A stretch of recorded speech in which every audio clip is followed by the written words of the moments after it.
Baada migao mar okwach kich odagi ni onge tudruok moro amora magin godo kolure kod ndhicho kata abduction manotimne jaod bura ma Juja John Koimburi.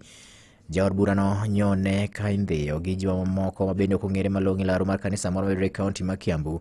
Wach ma DCI ne odagi ni ok ging'eyo kata matin, kata kamano bende giwacho ni jaod bura no ne nigi weche moko mag mibadhi mane miene matiyo marach gi omenda mar kar dongruok mar kar chung' od buche no.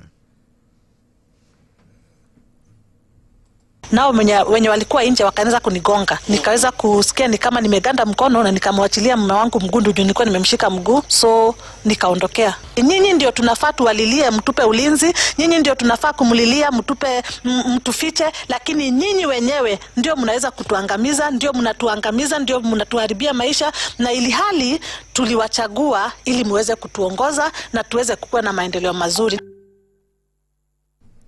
Tim makamano biro bang' liet mar siasa nenore odiochieng' motelo ne mano e kaunti ma Kakamega, kama johera mag duond buch siasa manyien mar DCP ne obila orakore godo e kinde mane gidhi uso duond burano e gwenge ma kono. Tim ma okwedi mokalo gima ne en jalup jatend piny ma Thurka Rigathi Gachagua. Alianzia na mimi Rigathi Gachagua akanipiga. Akaenda Meru akapiga Mithika Linturi. Akaenda Embu akapiga Justin Muturi. Amekuja hapa Murang'a amepiga kijana yetu Ndede Nyoro. Ametupangia mambo si mzuri. Na tukifanya makosa tumrudishe. Kwa sababu kama anatufanyia namna hii na agaji anataka kura zetu, na akipata akina mama wanawekwa kwa tent kutoka asubuhi the whole day, alafu jioni wanapewa kila mtu shilingi 500.